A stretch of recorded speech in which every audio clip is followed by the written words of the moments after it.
A nombre del programa Prevención de la Violencia de la Fundación Carlos Slim, les doy la más cordial bienvenida al ciclo de videoconferencias Prevenir la Violencia de lo Personal a lo Colectivo, que serán impartidas por la maestra Berta Obregón Duvernard del Instituto de Estudios de la Pareja. Esta serie de pláticas tiene por objetivo que los servidores públicos, académicos, representantes de las organizaciones de la sociedad civil, líderes comunitarios y público en general fortalezcan sus competencias comunicativas y relacionales. De esta forma, todas y todos podemos contribuir a la prevención de las violencias desde el ámbito personal, mejorando nuestras relaciones con nuestra pareja, nuestra familia y con quienes convivimos diariamente. En esta cuarta y última ocasión, la conferencia se titula Que lo único que te deslumbre sea el brillo que generas. Cómo manejar los celos y la envidia, en la que la maestra Obregón nos compartirá algunas experiencias que nos ayudarán a identificar por qué la envidia y los celos, aunque son emociones naturales de los seres humanos, no son normales y menos si nos afectan en nuestras relaciones cotidianas. Asimismo, nos proporcionará herramientas para aprender a tener control sobre estos sentimientos y no que ellos nos posean a nosotros ni nos hagan autodevaluarnos. Sean bienvenidas y bienvenidos. Muchas gracias, Alex. Buenos días. Buenos días a todos. Me es muy grato saludarlos nuevamente a todos los que pues ya hemos estado en este ciclo de conferencias. Les agradezco a todos sus comentarios, sus correos. Me es muy grato recibirlos. Y espero que el día de hoy, como en otros miércoles, tengamos una mañana con mucha posibilidad de hacer reflexión y de desarrollar caminos y posibilidades para ser mejores personas, más completas.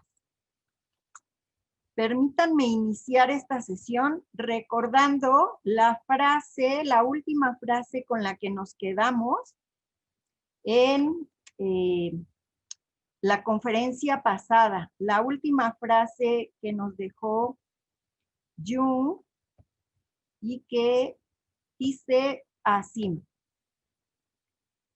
autoconocimiento.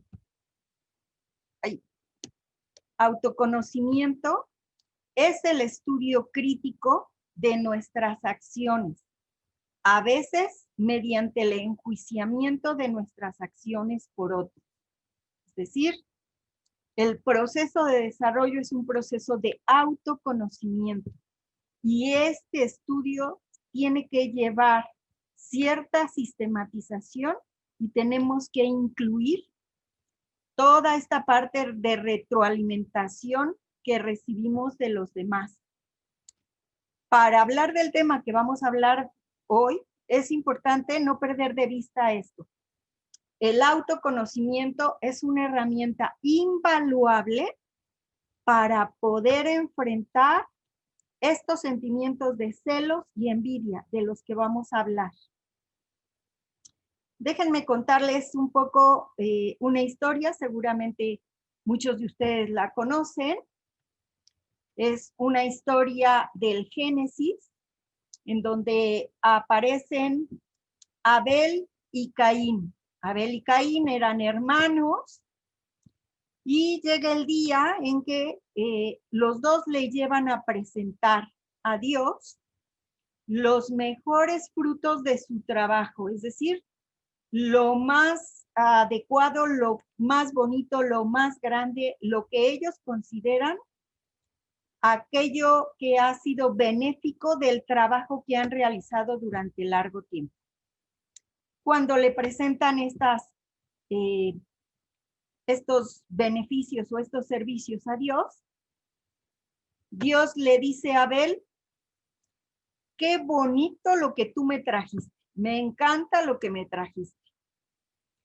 Eso fue suficiente para generar en Caín una herida profunda en su alma de tal magnitud que anduvo dando vueltas solitario, ensimismado, y después de un rato se acercó sigilosamente a donde estaba su hermano Abel y le asestó un golpe con una quijada de burro y lo mató. vamos a ir haciendo el análisis de esta imagen, porque en esta imagen podemos encontrar elementos tanto de los celos como de la envidia. Pero no es la única imagen, y además si estamos hablando del Génesis, pues imagínense ustedes, estamos hablando de tiempos inmemoriales, ¿no? Pero no es la única imagen que existe. En prácticamente todas las mitologías existen imágenes de este tipo, donde podemos encontrar símbolos de celos y envidia.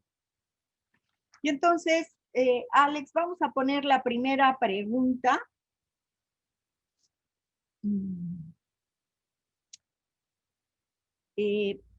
Ahí la tenemos.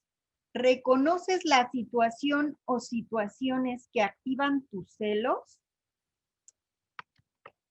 Esta es una pregunta importante que nos ayudaría a reflexionar sobre hasta dónde podemos saber nosotros que somos celosos y cómo reaccionamos, qué cosas hacemos, qué decimos, cómo nos movemos cuando nos sentimos el aguijón de los celos. En estas imágenes que les digo que hay en todas las mitologías, podemos encontrar también en la mitología egipcia, por ejemplo, a Osiris y a Set, que también son hermanos, y Set también en un arranque de ira mata a Osiris y se vuelve una cierta escena semejante. Y tenemos muchísimas imágenes mitológicas sobre los celos y la envidia. Eso quiere decir que los celos y la envidia no son privativos de esta sociedad actual, sino que son sentimientos y condición humana.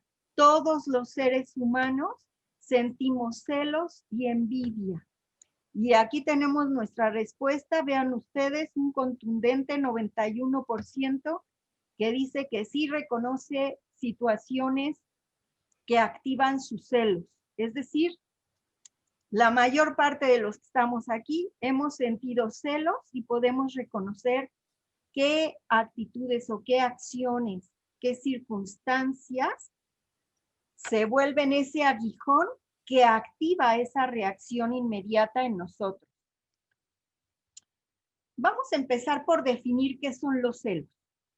Si ustedes buscan en sus diccionarios, van a encontrar que los celos son definidos como cuidado, como diligencia, como esmero en el cumplimiento del deber, como fervor, como recelo, lo cual incluye desconfianza y sospecha.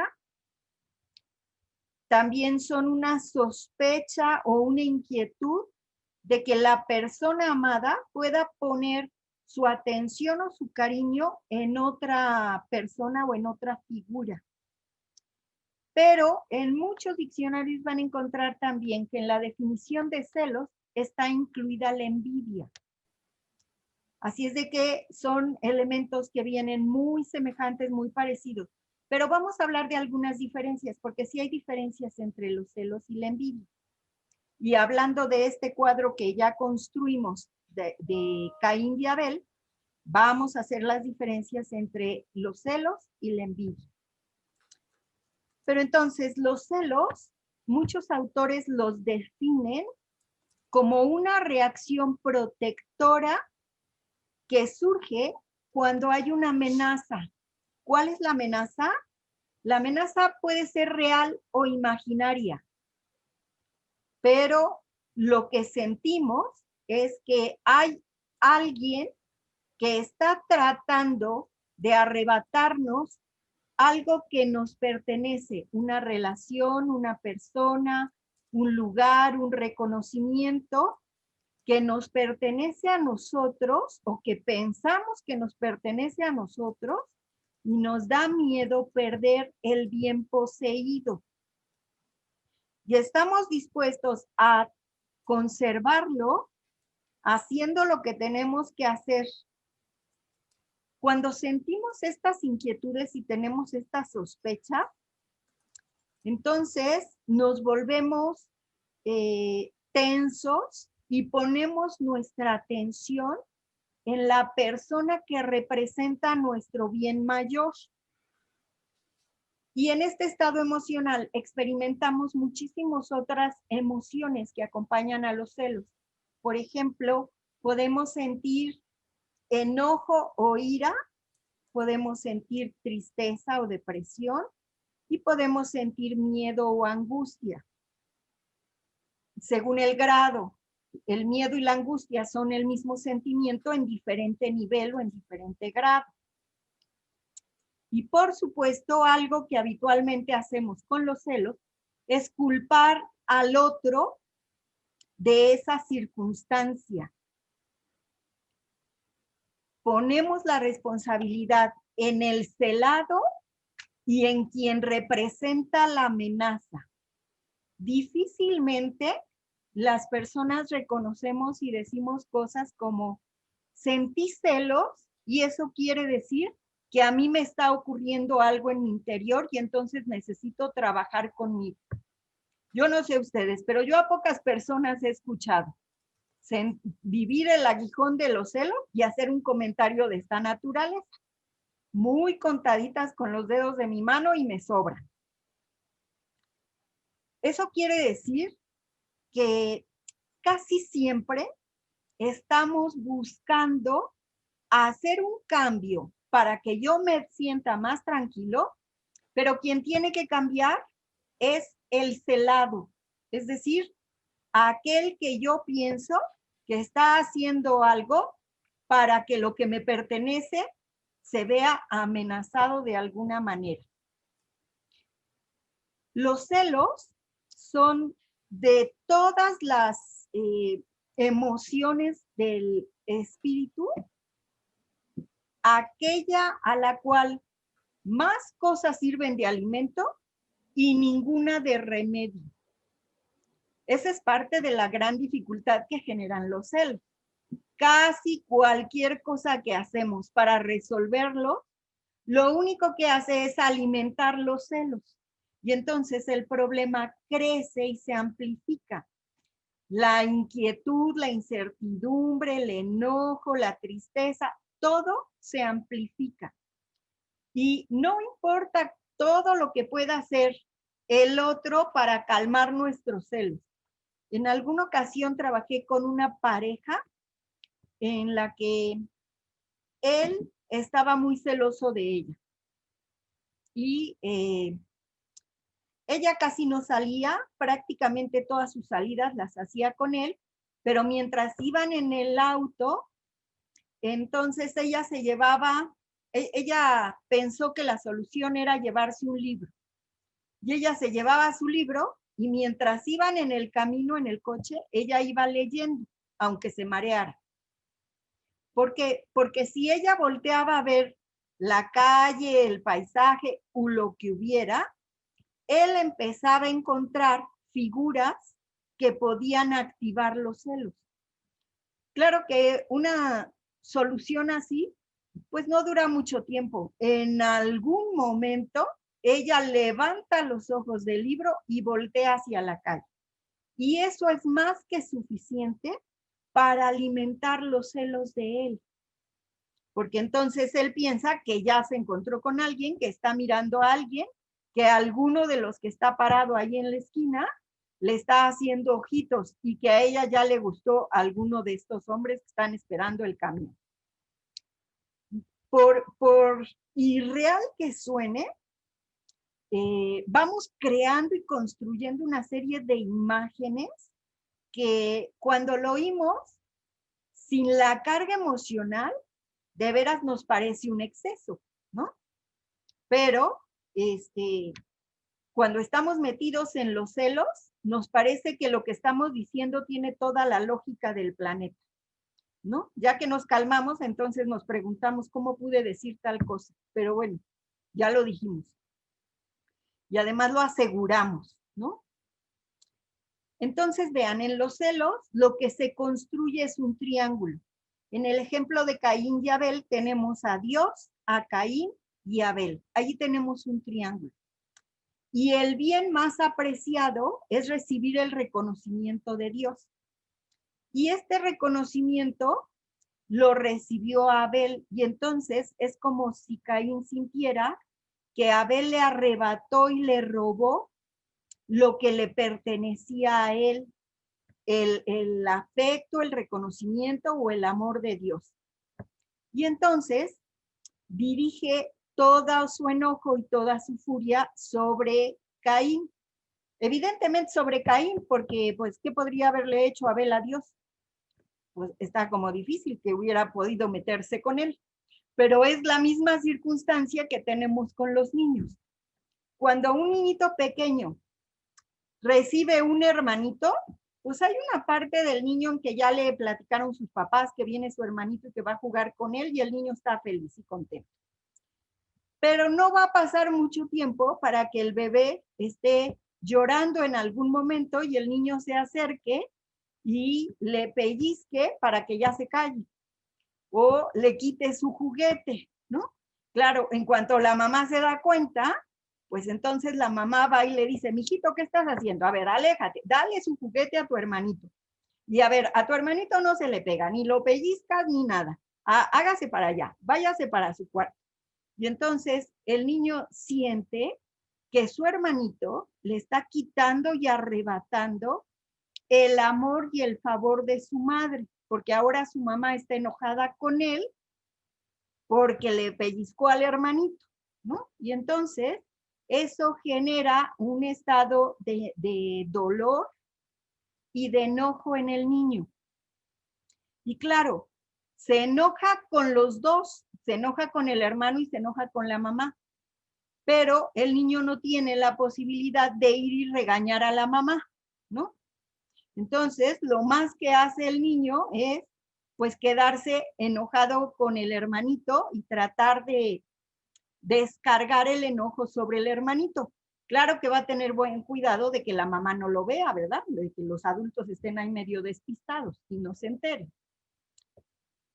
Alguna vez me tocó ver a un niño en terapia de juego y lo que, un niño chiquito, hagan de cuenta como un pequeñito de 3 años y medio, y lo que hizo es que cada vez que se enojaba con su mamá, se iba a la sala y frente al retrato de la mamá, se ponía a regañarla. Y le hacía y le decía al retrato de la mamá todo lo que la mamá ya le había dicho previamente a él. Y hasta le movía el dedito igual que la mamá le movía el dedito a él, ¿no? Ese es un recurso de los niños para hacer una compensación con esta circunstancia que está viviendo. Pero eso ya habla de que el niño tiene cierto nivel de capacidad para hacer una reflexión y empezar a diferenciar entre el bien y el mal, entre lo correcto y lo incorrecto, entre lo adecuado y lo inadecuado. Y vean, está pequeñito, pero pueden empezar a hacer esas diferenciaciones si les vamos enseñando y les vamos ayudando, ¿no? Pero entonces vean, los celos dibujan siempre un triángulo. Y cuando vivimos este estado de celos, hay algunas actitudes que se repiten en casi todas las circunstancias. Todos nuestros cuestionamientos y nuestros pensamientos están dirigidos a vigilar a la persona que representa nuestros celos, es decir, al celado, aquel que sentimos que nos están quitando o arrebatando. Claro que eso se vuelve a veces la tortura de la persecución, porque nos dedicamos tanto a vigilarlo que el otro no tiene ni 5 minutos de reposo, ¿no? Porque todo el tiempo está siendo observado y observado a tal nivel que el que levante una ceja se vuelve una alerta para el celoso. Y entonces empieza a ver qué está ocurriendo. Por supuesto, el celoso vive preocupado excesivamente, tratando de entender, revisar y tener a la vista todas las interacciones que el celado hace en su entorno o que ha hecho. Y entonces muchísimas personas celan a su pareja por las relaciones anteriores, relaciones que no tuvieron, que no fueron en su momento, que no están presentes, que ya no tienen lugar hoy, pero siguen siendo una amenaza para el celoso. Por supuesto, tiene dudas constantes sobre la fidelidad y la lealtad de la persona que ama o que dice que ama, ¿no? Porque pues los celos no son amor, eso es fácil de ver. Hay quien piensa que si no me cela es que no me ama, bueno, pues eso es una mirada bastante infantil. Los celos no son amor, el amor es otra cosa. Pero entonces el celoso también inventa historias muy complejas, muy entretejidas de una manera muy rara a veces, sobre el modo en que la pareja está siendo infiel o está dándole entrada a alguna otra persona. Crea escenarios, personas, circunstancias en donde cualquier detalle real se convierte en una prueba que confirma la imaginación y la sospecha. Y entonces perdemos de vista en qué momento esto tiene que ver con el escenario imaginario que yo hice o en qué momento esto es una realidad. Allí se pierde la perspectiva. Y por supuesto vivimos un estado de desconfianza excesiva porque no confiamos ni en nuestra sombra y sospechamos de absolutamente todo. Cualquier cosa sirve para convertirse en una sospecha. Ya no digamos todos los elementos que ahora tenemos de tecnológicos, ¿no? Porque el celular, el correo, el Instagram y todas las redes sociales se convierten en elementos que utilizamos para la sospecha. Y comentarios, palabras, frases descontextualizadas, las consideramos sospechosas y prueba irrefutable de la falta del otro.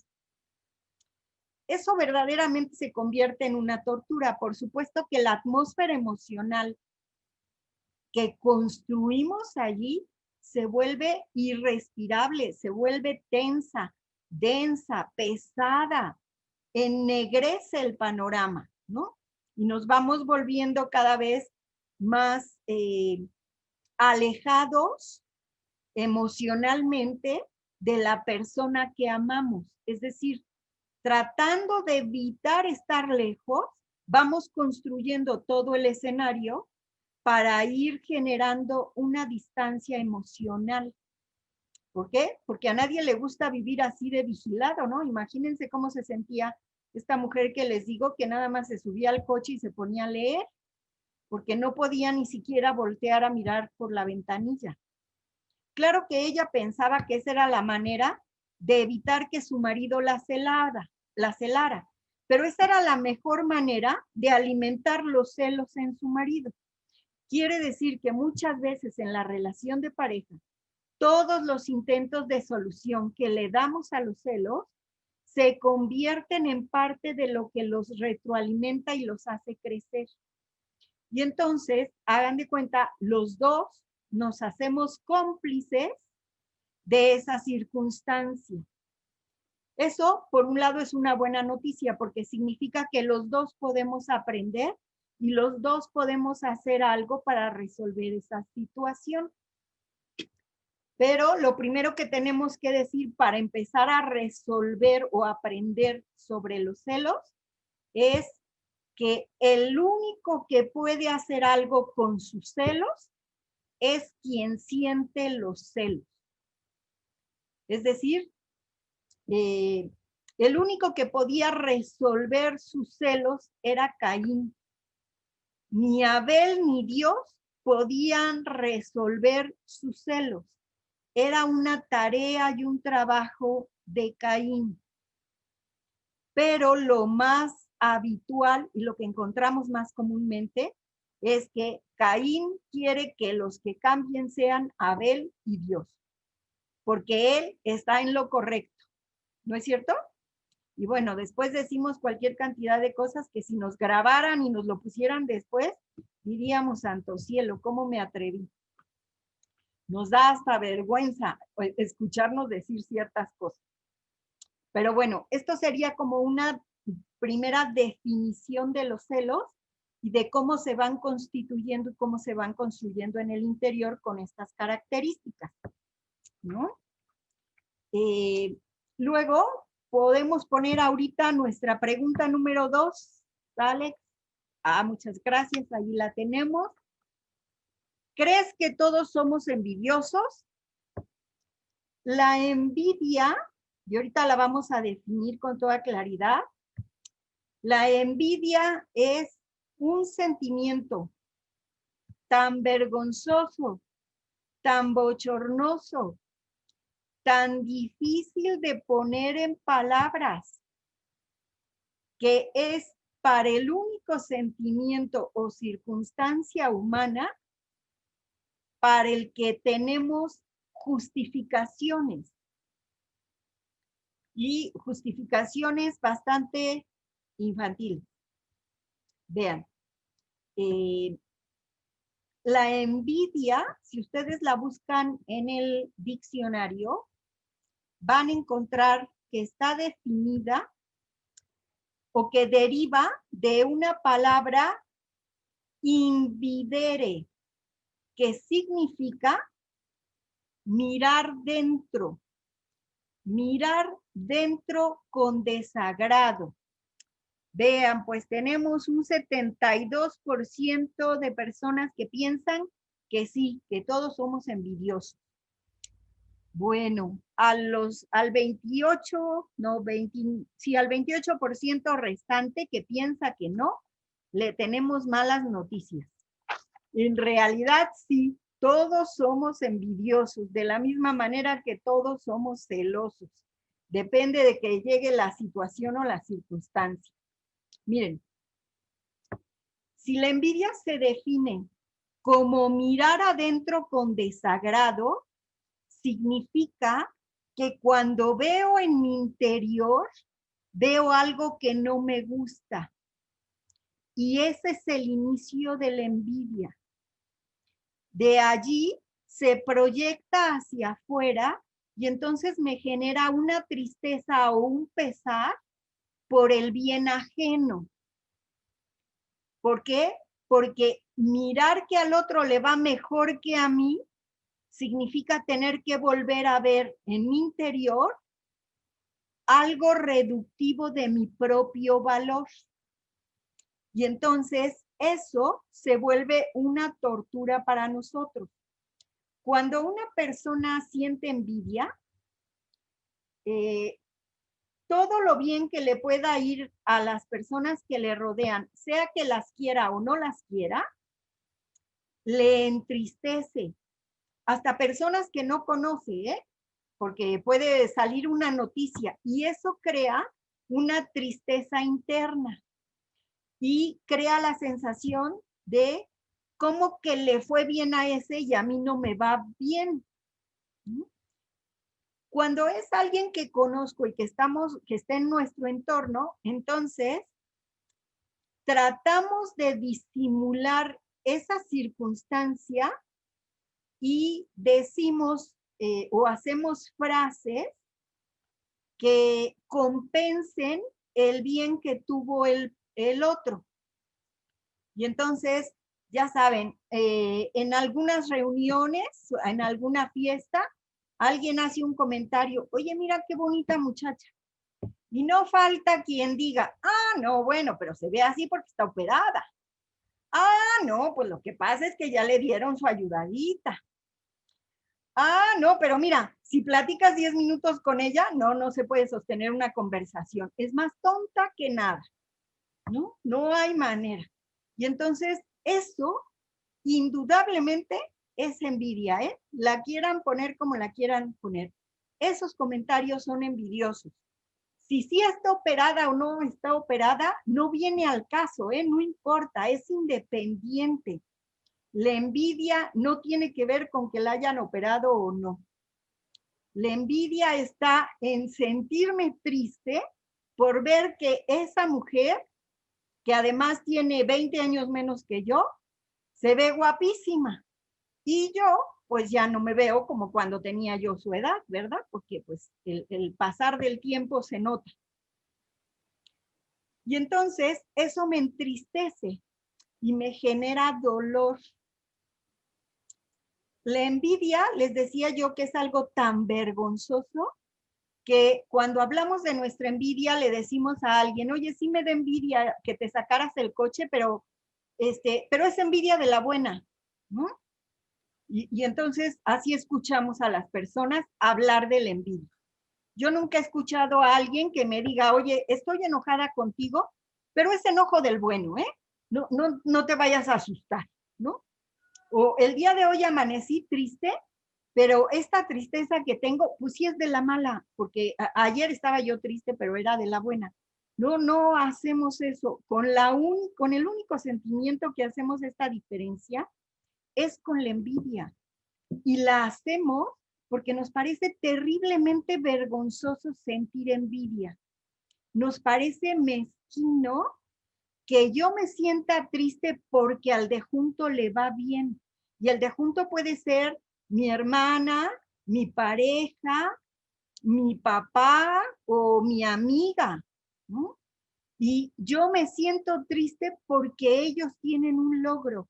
Eso es tremendamente vergonzoso y es una circunstancia humana. Todos los seres humanos hemos sentido envidia alguna vez. Una característica de la envidia es que nos comparamos con el otro. Esta es una diferencia con los celos. En los celos les decía yo que se dibuja un triángulo. En la envidia lo que tenemos es una diada, es decir, dos personas. Estoy yo y está el otro. Yo me siento en este nivel y cuando el otro tuvo un logro, lo veo como que me está ganando. Me comparo con el otro y siento que me gana. Yo quisiera estar en su lugar. Entonces lo que hago es buscar algunas otras características de esa persona para decirles a los demás, pero aunque logró eso, pues quién sabe qué hizo para alcanzar ese reconocimiento, ¿eh? Había que conocerlo un poco más. Y entonces lo que estoy haciendo con ese comentario es tratar de reducir el valor que tiene el otro a los ojos de los demás. ¿Para qué? Para que yo quede más arriba. ¿Por qué? Porque no tolero que esa persona tenga mayor reconocimiento que el que yo he logrado. Eso significa que tanto en los celos como en la envidia, veo en el otro capacidades, habilidades que desconozco en mí, que no alcanzo a ver en mí. Y entonces me siento por esa razón disminuido en alguna medida. Es decir, allí atrás de la envidia y los celos hay cierto grado de devaluación, de autodevaluación. Esa es la herida y esa es la herida con la que tenemos que trabajar.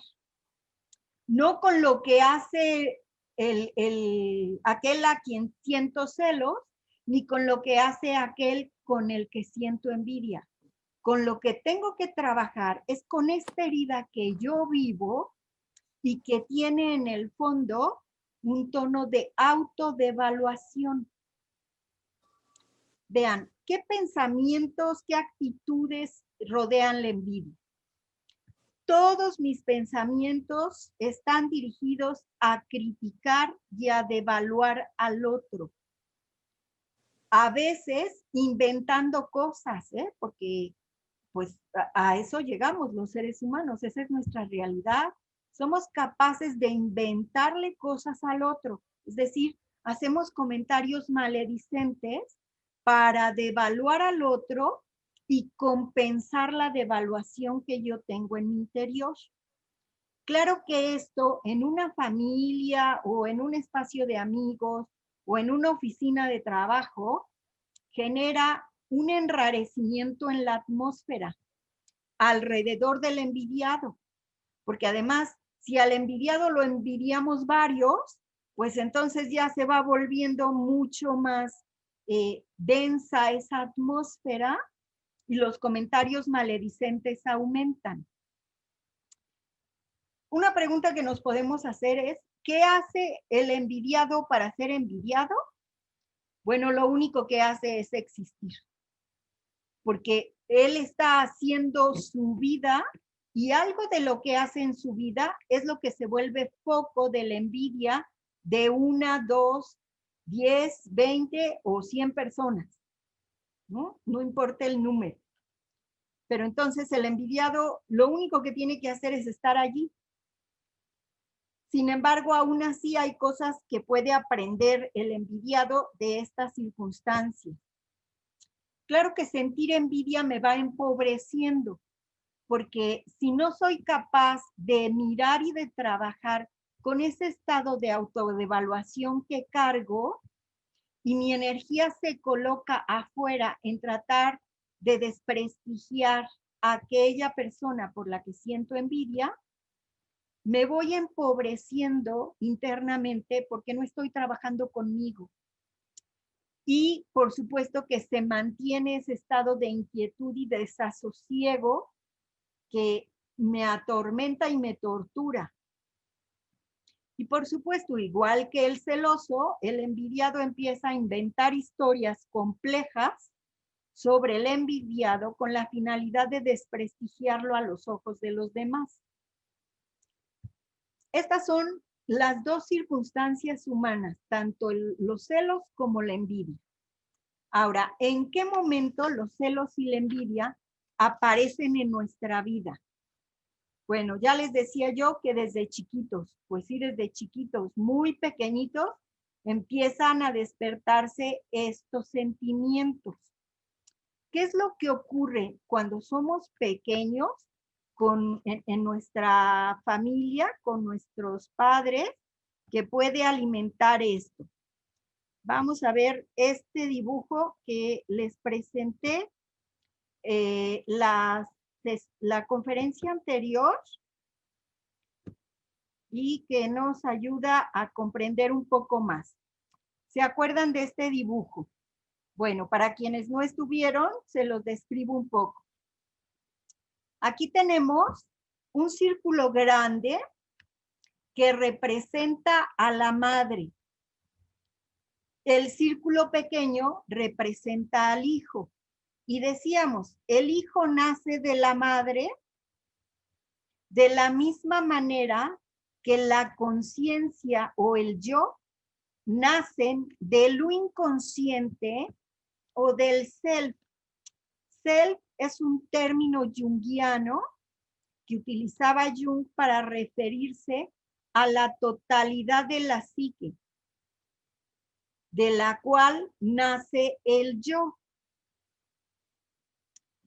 Y veíamos también que el vínculo de relación entre la madre y el hijo, o el self y el yo, es este eje de conexión que tenemos aquí, que los une y los enlaza y que en el inicio de la vida de todo ser humano está representado por el cordón umbilical, que es ese lazo que se da entre la madre y el hijo. Alrededor de la madre y el hijo se crea todo este espacio que es la atmósfera emocional que construimos en nuestras relaciones. Pero hablamos también de que una relación importante para el desarrollo de toda persona es esta relación que se da entre lo inconsciente o el self y la conciencia o el yo. Es decir, este vínculo, este eje de conexión es lo más importante para el desarrollo de cualquier persona. Si ese eje de conexión sufre alguna lesión, eso va a generar síntomas en el proceso de desarrollo de cualquier persona. En esta circunstancia, damos inicio a la vida del yo. Y a partir de eso, Jung dice que vamos viviendo un círculo que va generando todo proceso de desarrollo. El círculo inicia de esta manera, aquí en lo que podemos llamar inflación del ego o inflación del yo. Y entonces la madre le dice a su niño, a su bebé, a su chiquito, tú eres único, mijito, eres súper inteligente, eres el más brillante de todos, tú eres mi tesoro, y eso va alimentando en el hijo este estado de inflación. Claro que eso lo que significa es que lo inconsciente o el self tiene todo el potencial de desarrollo del yo o del ego. Y entonces todo ese potencial se lo transmite el inconsciente al yo a través de ese eje de conexión. Pero como ocurre siempre, si el alimento es demasiado y no lo puede asimilar la persona, entonces se crea este efecto de inflación. Se hace como un movimiento de distensión que nos hace sentir que somos más de lo que en realidad somos. Es decir, el niño, que es el encantito de su mamá, sale a la calle y se siente ahora que tiene derecho a ser el encantito del mundo entero. Y espera ser tratado de esa manera. Si vemos, digamos, la inflación del ego es muy clara, por ejemplo, en los adolescentes.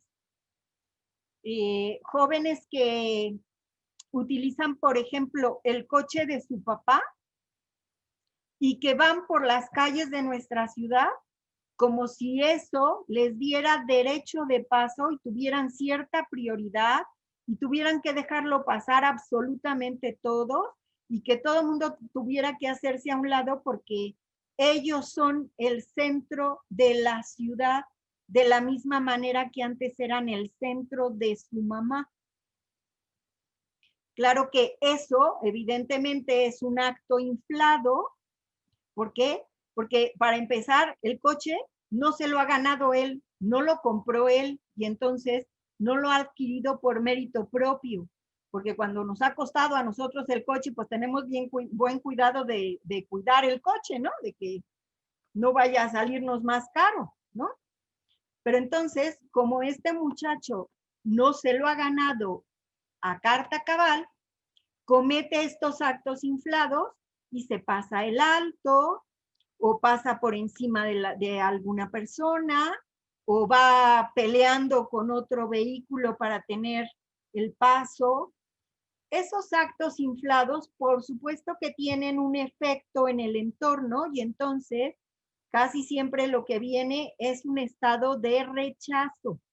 Ya sea que los padres le llamen la atención al hijo, como este niño que va y le pega al hermanito, eso es un acto inflado, y entonces la mamá le dice, oye, mijito, a ver, espérame, no puedes pegarle a tu hermanito, se va usted a su cuarto y se sienta a pensar qué fue lo que hizo mal, y cuando lo haya entendido, entonces viene conmigo y se disculpa con su hermanito y conmigo. Bueno, esto que hace la mamá, el niño lo vive como un rechazo. Y de sentirse grandísimo, empieza a vivir una experiencia de sentirse pequeñito, pequeñito, pequeñito, pequeñito, como si se hubiera reducido casi a nada. Esa es una experiencia de alienación. Aquí dice alienación del self, es decir, el ego siente que el cel rompió el vínculo con él. Esta es una sensación como si nos hubieran mandado a vivir repentinamente al desierto. ¿Por qué el desierto? Porque el desierto es un espacio solitario donde no hay otros elementos, no hay animales, no hay plantas, no hay no es un espacio como en el que nos sentimos con mucho agrado. Y en esa soledad y en esa pequeñez tenemos la posibilidad de hacer una autorreflexión y revisar a ver qué fue lo que hice, qué fue lo que yo realicé que me valió esta visita al desierto. ¿Cómo fue que llegué aquí? Podemos empezar a hacer una autorreflexión en el desierto, en ese estado de alienación. Vean la diferencia entre la alienación y la inflación. Cuando estamos inflados, la verdad es que las personas no estamos pensando, oye, espero tener cuidado, no vaya yo a pasar encima de alguien. Nos sentimos tan grandes y tan poderosos que no estamos pensando en los demás, solo pensamos en nosotros. El momento en que podemos reflexionar es cuando estamos en el desierto.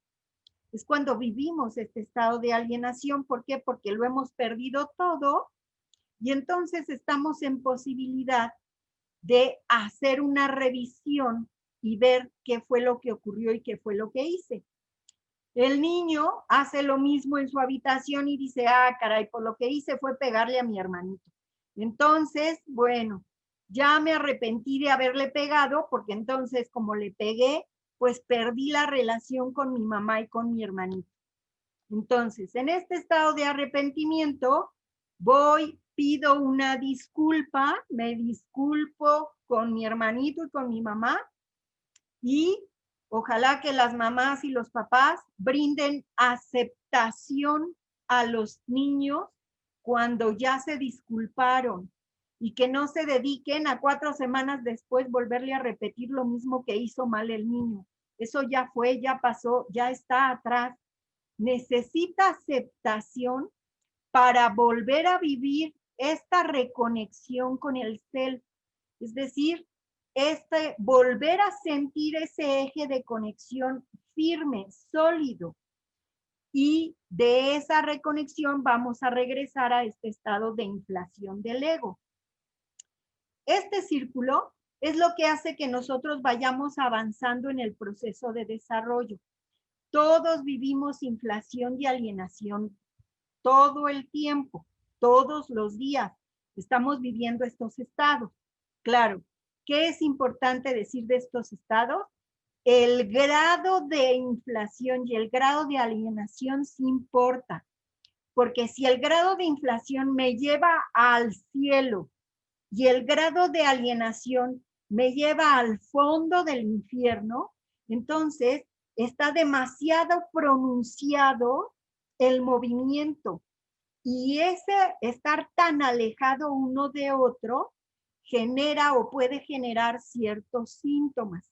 Cuando tenemos una crisis, eso es lo que estamos viviendo, que desde tener el cielo fuimos a dar al infierno, pero es allí donde podemos aprender y trabajar y revisar cosas. Estos son movimientos naturales, así vivimos, es un movimiento como respirar. La inflación es como tomar aire y la alienación es como soltar el aire. Este acompasamiento de estos dos movimientos, en la medida que maduramos, se van volviendo más dentro de un rango que no nos lleva a los extremos. Eso implica madurez. El problema es cuando somos adultos y estamos viviendo esto, llegando a los extremos, es decir, yo llego contenta a la casa y mi marido no me saluda como yo quería ser saludada, es decir, dejó todo, volteó, me miró, me abrazó, me dio de besos, me dijo que estaba feliz y encantado de verme, que me había extrañado todo el día.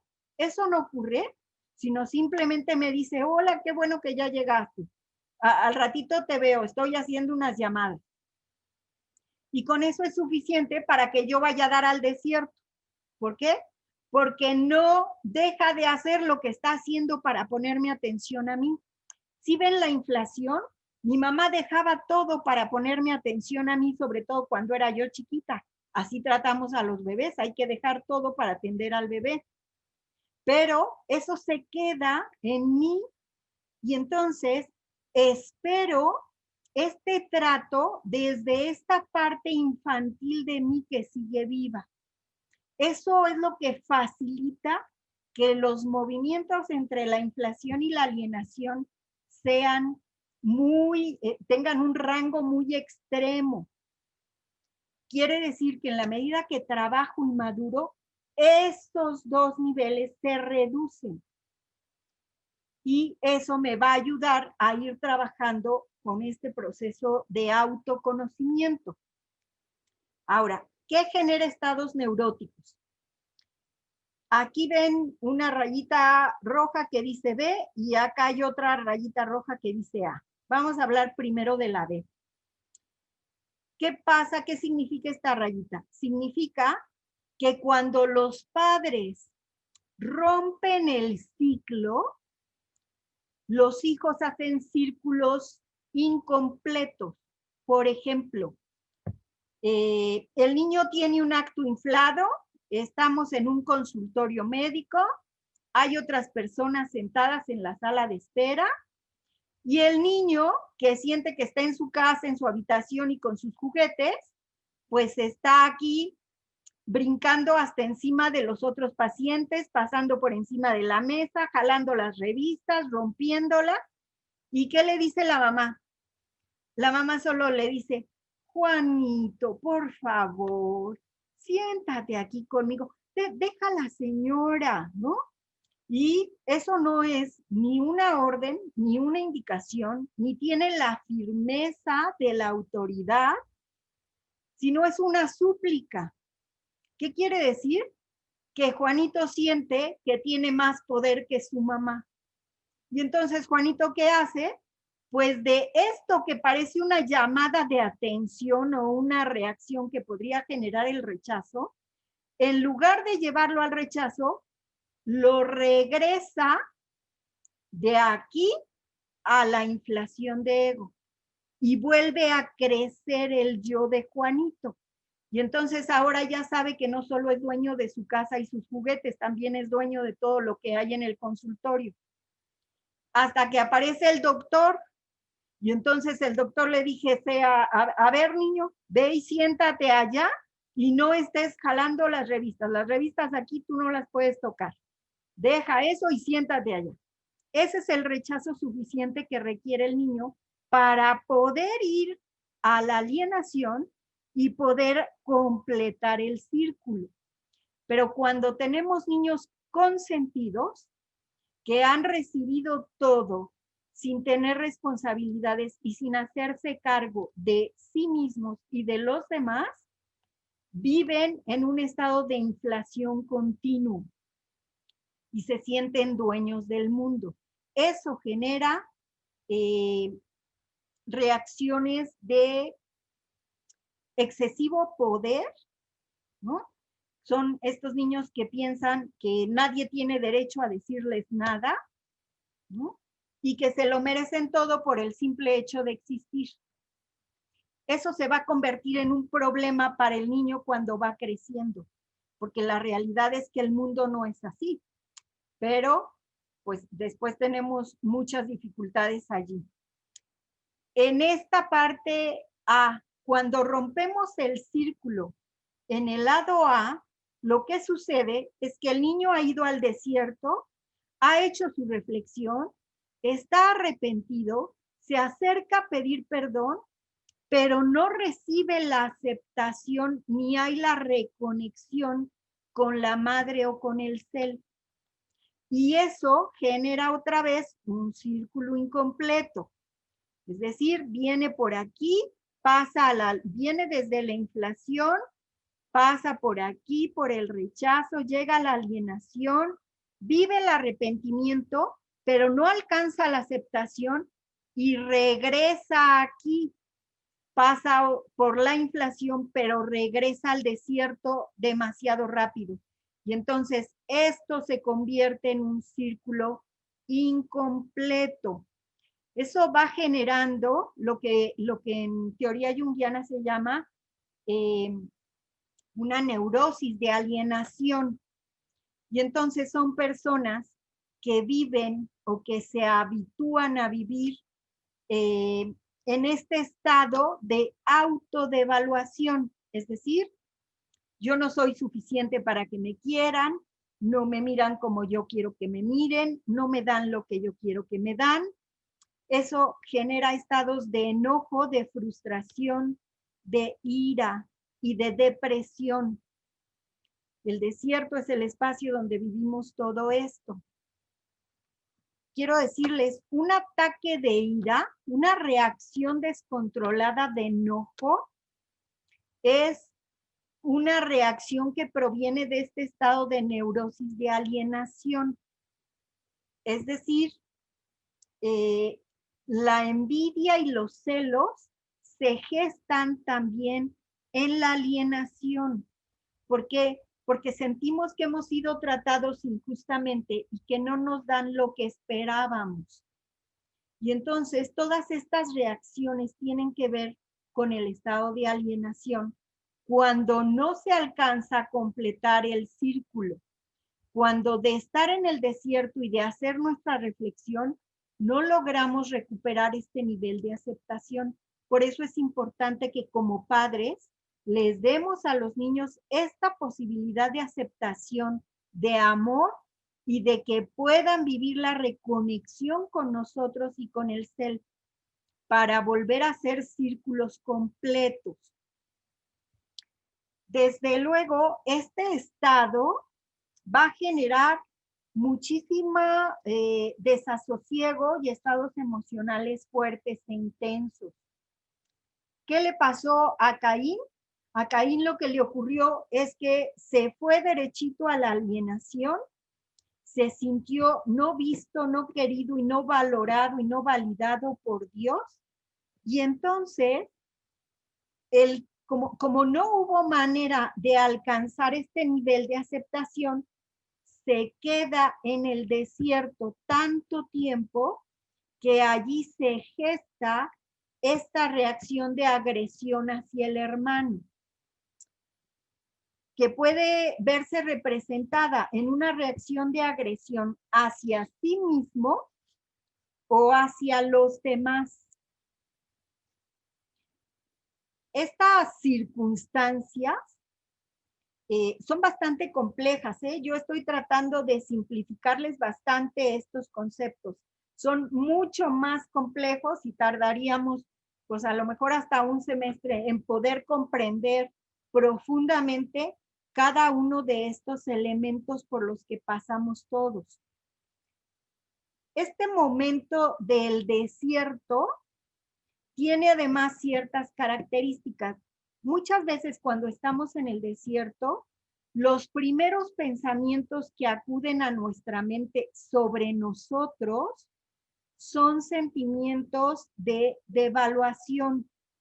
Por eso estamos pensando esto de que nadie me quiere, nadie me toma en cuenta, nadie me mira. Si volvemos al ejemplo del adolescente, es muy fácil ver cómo el adolescente pasa de un acto inflado a meterse en su habitación, tirarse en la cama y estar pensando que nadie lo quiere, que para qué está aquí, que no debería de haber nacido, si nadie ha pensado en él, si jamás en la vida nadie ha tenido una actitud, porque además en el desierto hacemos pensamientos o tenemos pensamientos determinantes y radicales.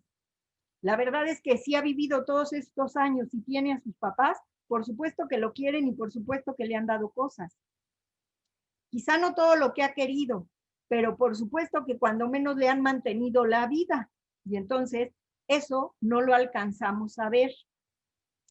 tenemos una dificultad para alcanzar a distinguir con objetividad quiénes somos. Cuando estamos en ese estado emocional en el desierto, nos cuesta trabajo mirarnos objetivamente.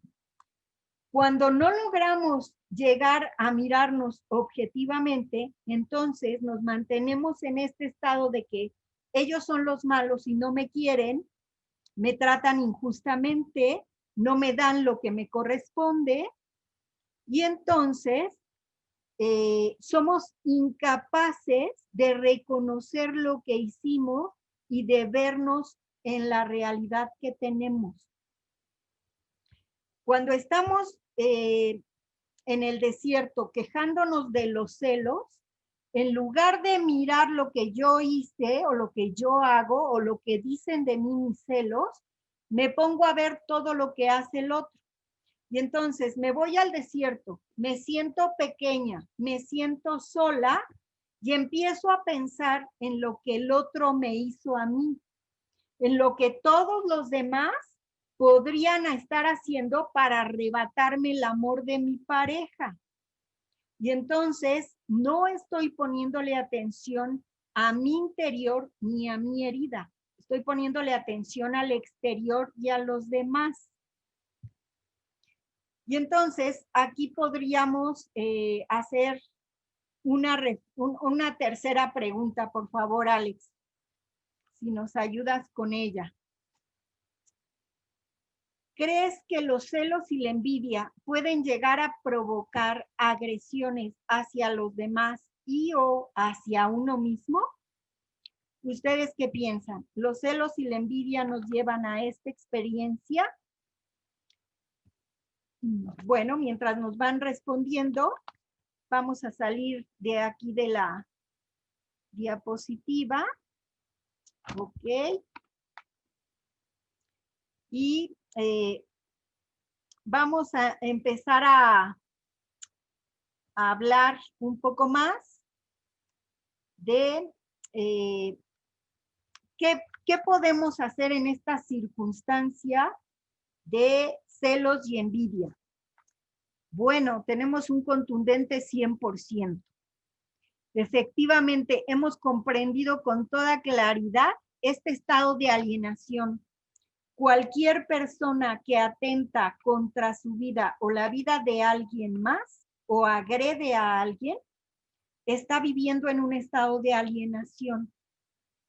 En ese estado de alienación, lo que está sangrando es una herida de devaluación. Y entonces allí es donde podemos trabajar, en la herida.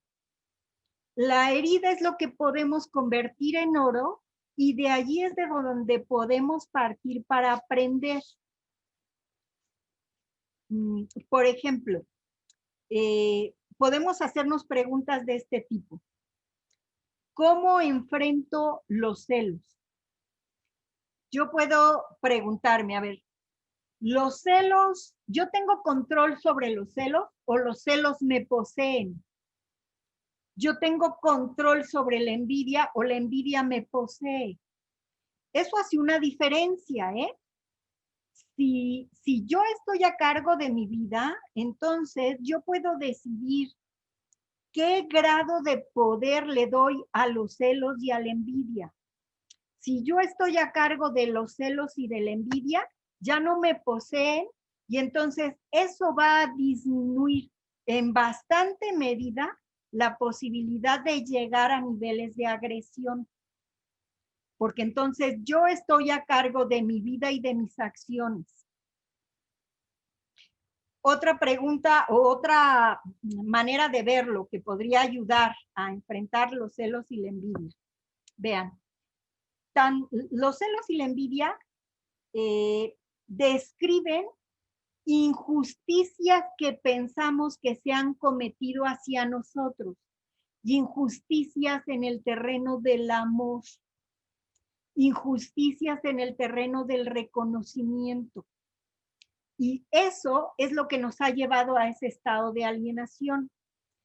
Si yo me quedo pensando en que los demás son unos injustos de lo peor y que ellos tienen que cambiar, los celos y la envidia no tienen salida.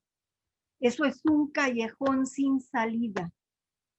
Entonces, necesito mover el foco de atención y empezar a revisar cuál es mi necesidad de amor. ¿Qué es lo que yo he estado esperando? ¿Qué pasa con mi herida?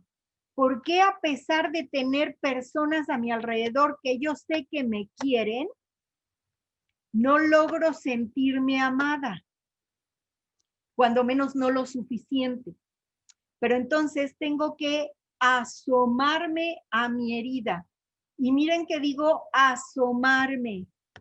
El acto de asomarse significa o nos da la imagen de un movimiento lento, suave, pausado, para poder acercarme. No se trata de desgarrar la herida, se trata de hacerlo con cuidado y suavidad para poder conocer y comprender la herida.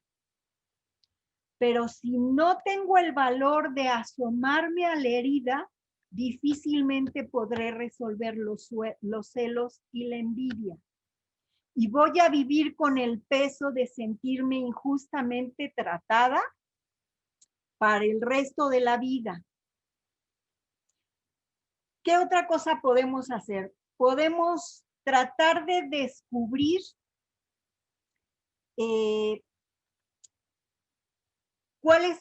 qué parte de mí estoy ocultando o qué parte de mí no alcanzo a ver y que se expresa tanto en los celos como en la envidia. Es decir, qué aspectos de mi personalidad he descuidado y necesito ponerles atención y necesito trabajar con ellos para recuperarme de ese estado de autodevaluación.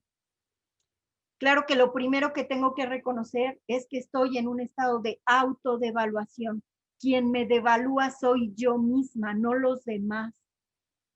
Y entonces, tratando de ver la forma en la que yo me devalúo, puedo irme hundiendo poquito a poco en esa herida para ir reconociendo la realidad de la persona que sí soy, tanto en cosas que me gustan como en cosas que no me gustan, tanto en lo luminoso como en lo oscuro que también tengo y que también es mío. Tengo que reconocer ambas partes. Esa es una buena puerta de salida, tanto para la envidia como para los celos. Por supuesto, los celos y la envidia están hablando tanto del celoso como del envidiado. Y entonces, allí en las fantasías que yo construyo con los celos y la envidia, esa es otra puerta de entrada para conocerme a través de todas las fantasías que yo hago, de cosas que me están haciendo los demás. Esa es una puerta de trabajo también para conocer la herida. Un recurso importante es, si yo pongo en palabras mis celos y mi envidia, corro menos riesgo de actuarlos y por lo tanto limito la posibilidad de llegar a las agresiones. Pero necesito tener el valor de ponerlos en palabras, por lo menos frente a mí y a otra persona, la que ustedes quieran, ¿no? Lo más adecuado, si se trata de la pareja, sería hacerlo con la pareja, porque eso nos ayudaría a que él conozca mi herida y de esa manera puede crear una intimidad más grande entre nosotros. Claro que eso requiere valor, ¿eh? Hablar de mis celos y de mi envidia requiere valor y honestidad, pero eso es la mejor vacuna para no actuarlos y para no actuarlos de manera descontrolada. Desde luego, vistos así, celos y envidia nos llevan a la posibilidad de conocernos cada vez más y de vernos en la realidad que tenemos. Déjenme decirles algo en relación a los celos. Los celos son útiles en la relación de pareja en una etapa de la vida, no toda la vida de la relación, pero al inicio de la relación, cuando las parejas están construyendo su vida en común, los celos aparecen en relación a las familias de origen. Es decir, ella siente celos en relación a la suegra y el suegro, y él siente celos en relación a la suegra y al suegro. Si no hay suegros, entonces será a los hermanos, a los cuñados o a quien haga las veces de familia de origen. Y entonces los celos están cumpliendo la función de ayudarnos a consolidar la relación, porque necesitamos consolidar la relación alejándonos de la familia de origen. Allí podríamos decir que los celos cumplen una función necesaria para toda relación de pareja. Vean, ¿qué preguntas podríamos hacernos? Por ejemplo, yo conozco y soy capaz de describir las situaciones y las circunstancias que despiertan mis celos y mi envidia, pues puedo hablar de eso y me voy conociendo. ¿Cómo reacciono? Pero cómo reacciono no es nada más decir, pues yo me enojo. No, a ver, ¿cómo es ese enojo? Me quedo callada, me alejo del otro, le hago la ley del hielo, o pues se me olvidó ir por tu traje a la tintorería, qué pena, ¿verdad? Pues a ver qué te pones ahora. Como cosas así que pueden ser expresiones y manifestaciones de mis celos. Entonces tendría yo que reconocerlos, de celos o de envidia, ¿no? Pero mientras más elementos o reacciones pueda yo describir de mí misma, más puedo ir conociendo estos procesos internos y puedo irle poniendo un alto a todo eso. Conocer los sentimientos que acompañan tanto los celos y la envidia. Miren, este trabajo requiere, por supuesto, de mucho valor y de honestidad, pero sobre todo requiere como de activar una parte en mí, una voz que se convierta en una especie de conciencia moral personal, en el sentido de que esta voz en mi interior me pueda decir, a ver, ¿a dónde vas? Te sientas y te pones a pensar qué te está ocurriendo ahorita. Ahorita sentiste celos. A ver, detente, no hagas nada en relación al mundo. Aléjate del mundo y siéntate a meditar en ti y en tus sentimientos y en lo que te está ocurriendo.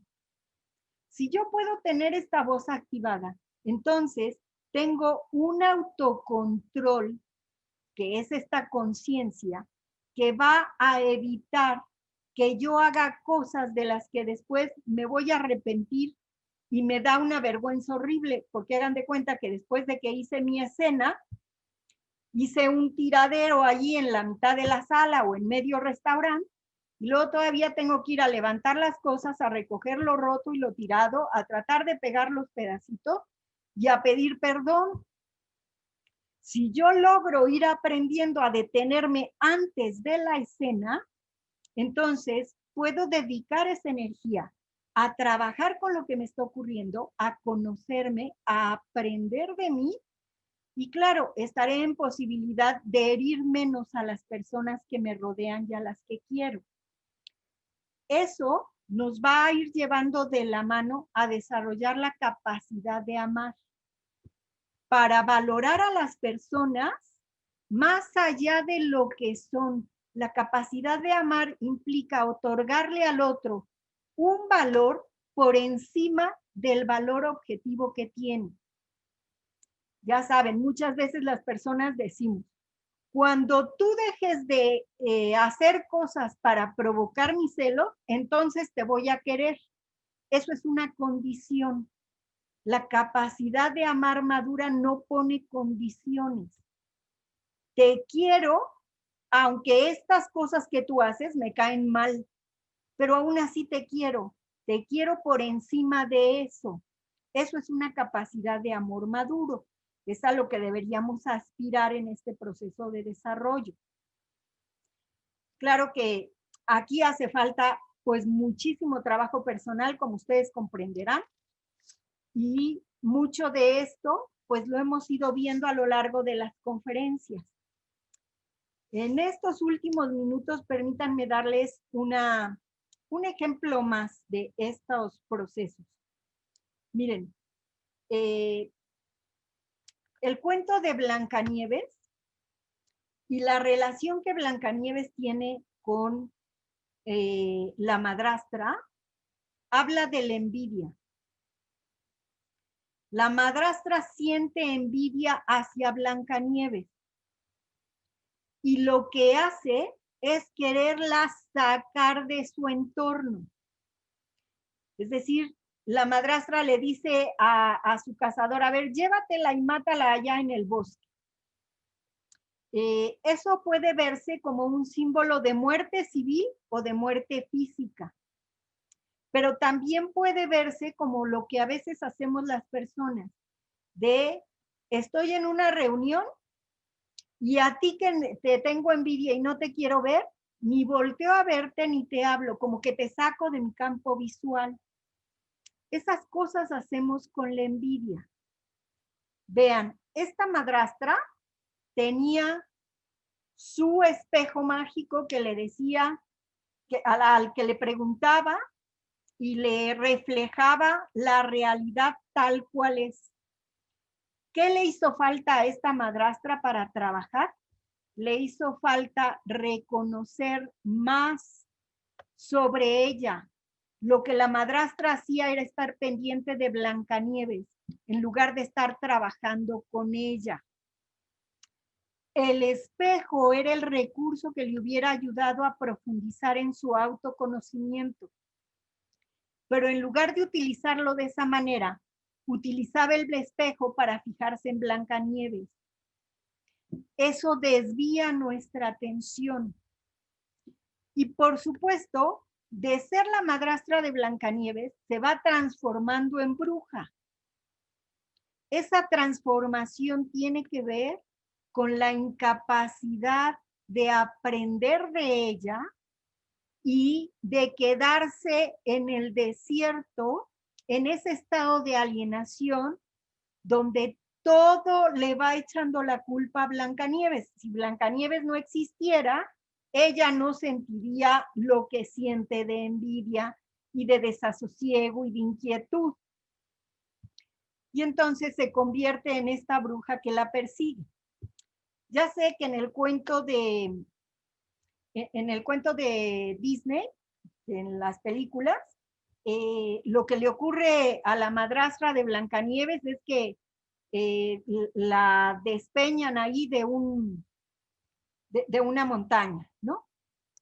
Pero en el cuento original de los hermanos Grimm, lo que le ocurre a la madrastra convertida en bruja es que el día de la boda de Blancanieves con el príncipe, le ponen a la madrastra unas zapatillas de hierro que están ardiendo en un fuego.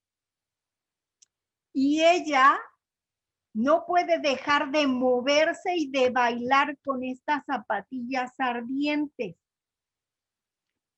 hasta que terriblemente le queman los pies. Ese es el castigo para esta figura, que la podemos ver como una figura que representa la envidia y los celos de una manera muy clara. Pero entonces veamos qué significa esta imagen. ¿Qué son las zapatillas? Las zapatillas simbólicamente son un elemento que se colocan en los pies.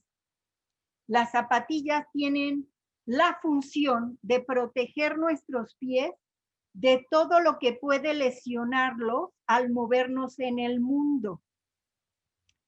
¿Pero qué hace que protejamos nuestros pies? Los pies representan al yo. Los pies son una representación simbólica del yo porque el pie es lo que nos permite caminar erguidos y entrar en contacto con la tierra, con el suelo. Hablamos de poner los pies sobre la tierra cuando nos referimos a tratar de tener una visión objetiva, real de quiénes somos.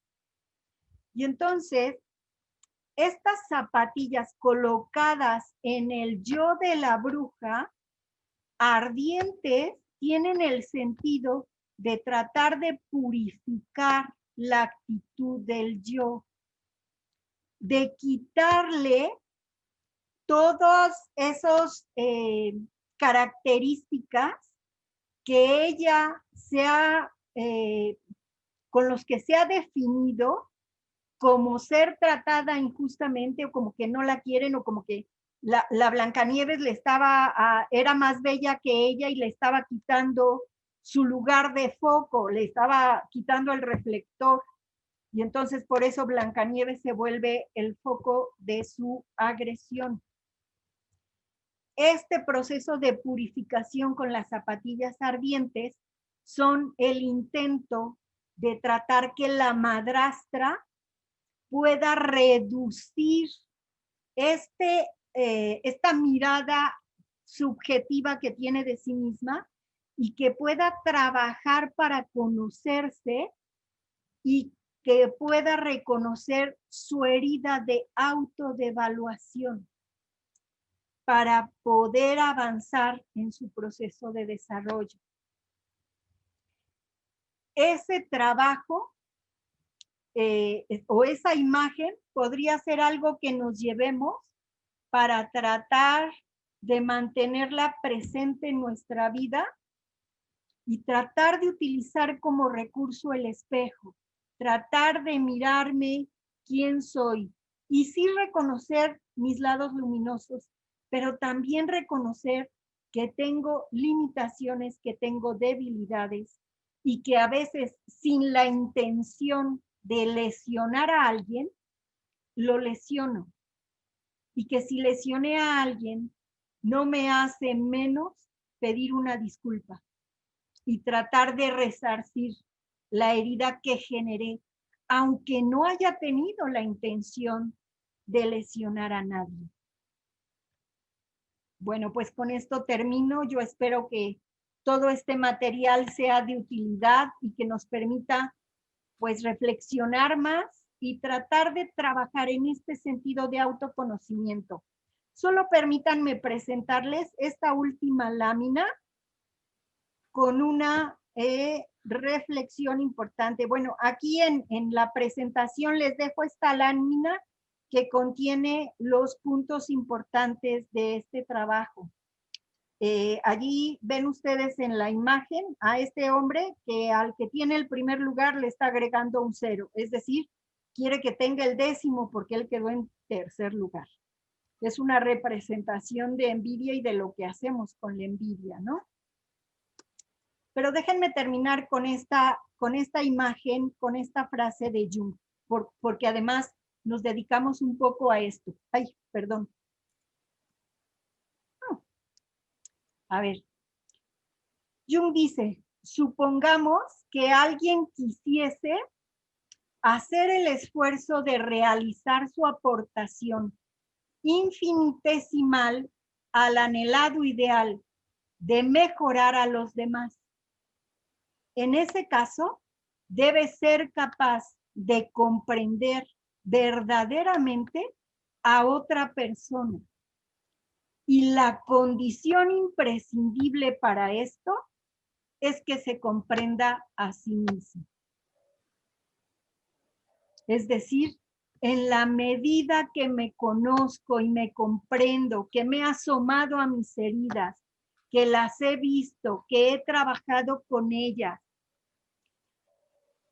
puedo trabajar para comprender a otros, asomarme a sus heridas con esa actitud de asomarme, no de rasgar sus heridas, asomarme a ellas para tratar de comprender a esa persona y de favorecer su proceso de desarrollo.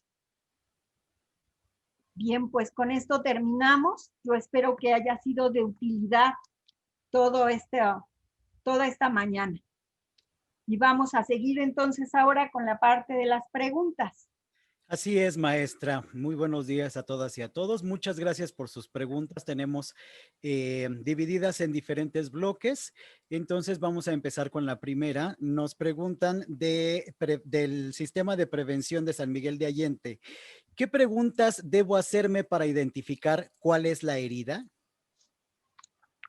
Bueno, una pregunta que nos podemos hacer es, con esto que ocurrió, haya sido la situación que haya sido, me podría yo preguntar,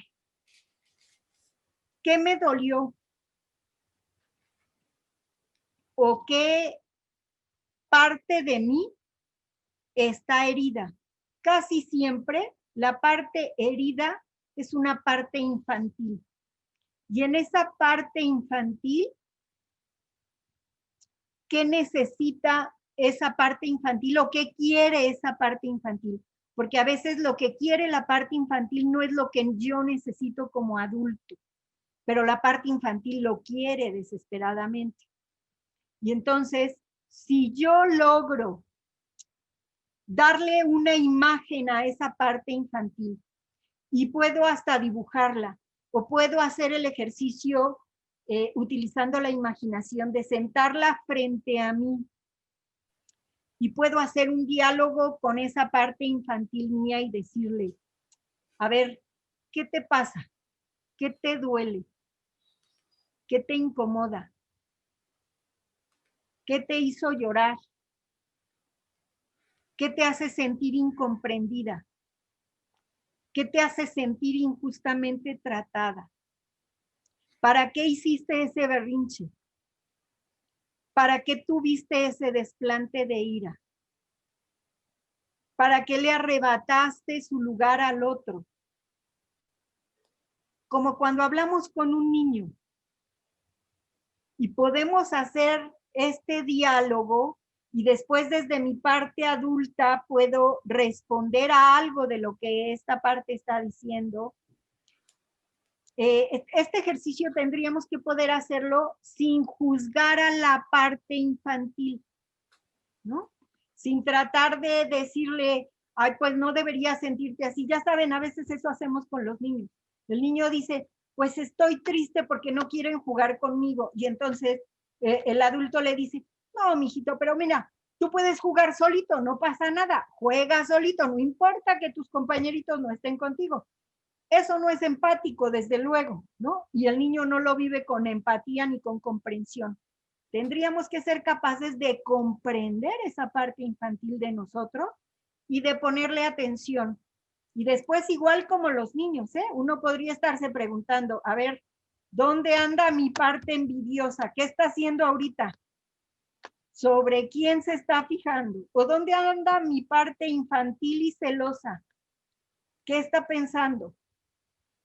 Como cuando los niños empieza a haber silencio en la casa, algo están planeando y hay que ponerles atención y ir a buscarlos. Un poco así tendríamos que ir haciendo un ejercicio. Eso podría ser un camino. Otro Muchas, camino podría ser un proceso terapéutico, ayudado y acompañado por un profesional. muchas gracias, maestra.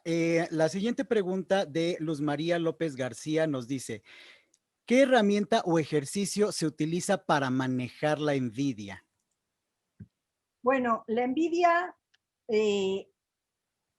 requiere primero de que yo reconozca mi envidia, primero que la vea, que la reconozca. Reconocerla significa que yo puedo describir las sensaciones que tengo. En el cuento de Blancanieves hay una parte donde dice que la madrastra se puso verde y amarilla de envidia.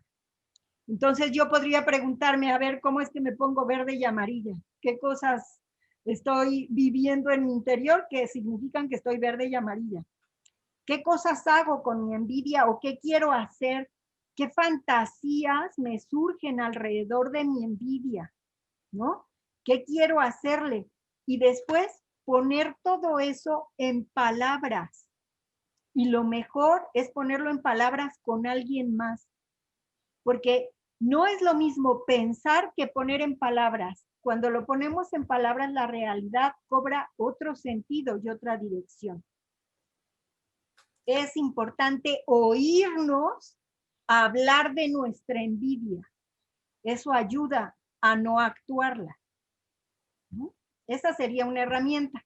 Y la del espejo, que es reconocer quiénes somos, aprender a vernos, aprender a ver nuestro lado luminoso y nuestro lado oscuro.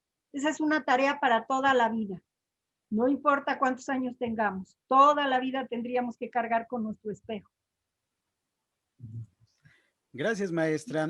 Sandra Lorena Hernández nos pregunta, cuando estamos en el desierto, ¿podemos hacer algo para no sentirnos pequeños? Me temo que no. Cuando estamos en el desierto nos sentimos pequeños, pero sentirnos pequeños cumple una función. Sentirnos pequeños, después de habernos sentido tan grandes, nos ayuda a tratar de encontrar nuestro tamaño real. Es como el ejercicio que hace Alicia en el País de las Maravillas. Si está demasiado grande, eso tiene síntomas. Si está demasiado pequeña, también eso genera síntomas. Síntomas me refiero a estados emocionales, ¿eh? No me refiero a algo malo. Me refiero a que o se siente cómoda o se siente incómoda. Y eso, tocar los dos tamaños, nos puede ir ayudando a encontrar nuestro tamaño real. Conocernos es encontrar nuestro tamaño real, objetivo. Entonces, sentirnos pequeños en el desierto cumple una función. Para los místicos, el desierto es el lugar en donde Dios nos encuentra. Es el lugar en el que el ser puede explicarle al yo cómo se le pasó la mano en las cosas que hizo. Así es de que la ida al desierto tendría que ser pues algo un tanto deseable. Ya sé que no nos formamos en esa fila porque no nos gusta. A nadie le gusta irse al desierto y sentirse solo y pequeño. Pero si aprendemos a utilizarlo para conocernos, puede ser un viaje importante.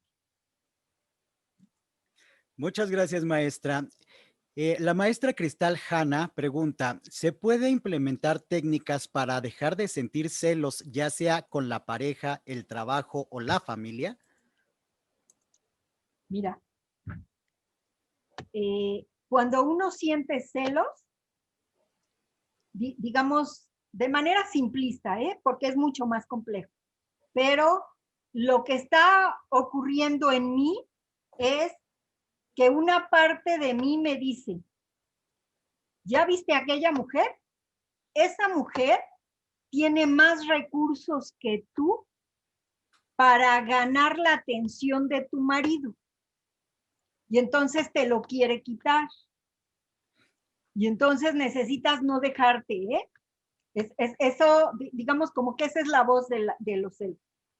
Y entonces, un trabajo tendría que ser que yo busque en mí esas características femeninas que estoy proyectando en esa otra mujer, pero que las busque en mí, que las descubra en mí, que las desarrolle en mí. Entonces, un camino es trabajar para consolidar más mi identidad femenina, pero identidad y características femeninas, ¿eh? El problema de nuestra sociedad en la actualidad es que tenemos muy perdido qué es femenino y qué es masculino. Y andamos dando palos de ciego en ese terreno. Eso es parte de lo que lo dificulta. Pero si las mujeres fortalecemos nuestra identidad femenina y los hombres fortalecen su identidad masculina, esa sería como la mejor ecuación para resolver los celos, la envidia y la violencia. Pero es un trabajo complicado, ¿eh? No está fácil porque además estamos muy confundidos en esta sociedad. Y desde hace años, ¿no? O sea. Entonces la venimos cargando, pero bueno, ese es un trabajo para hacer. Muchas gracias, maestra. Edgar Jardón nos pregunta, ¿cómo darme cuenta cuando tanto los celos como la envidia derivan ya en un tema patológico? Pues mira, cuando las reacciones de ira se vuelven incontenibles, cuando yo estoy sintiendo que pierdo el control, que no estoy a cargo de mí, quiere decir que no estoy pudiendo hacerlo solo. Necesito ayuda. Y entonces necesito buscar y pedir la ayuda para poder tener otra vez en control mi vida, ¿no? Entonces, si no lo estoy, si perdí el control y me puse a aventar cosas, necesito ayuda, ¿no? Y entonces hay que buscar ayuda profesional. Perfecto, maestra, muchas gracias. En el tema de cómo trabajar este tema de celos y envidia como padres, Cecilia Alonso nos pregunta, ¿cómo reconocer las habilidades en los hijos para que no se les convierta en ego esa muestra de cariño que quizás solo depende de sus padres? Ah, caray, no entiendo muy bien la pregunta, pero a ver, si, si entendí, lo que quieren saber es cómo ayudar a los niños a que no se sientan como lastimados o lesionados porque los padres no les dan esa muestra de amor. ¿Algo así dice la pregunta? Es al contrario, maestra. Ah, ¿Cómo reconocer que sus habilidades, evitando que su ego se engrandezca demasiado y que pierdan por así decirlo, la realidad, ¿no? ok. Mira, eso tiene que ver con el proceso de educación. Si todos vivimos este proceso de inflación y alienación, eso no se puede detener. Eso es un proceso natural que todos los seres humanos vivimos. ¿De qué manera podemos ayudar los padres y de qué manera los niños desarrollan recursos para que después se convierta en un autocontrol? Lo hacemos en base a ponerles límites y reglas.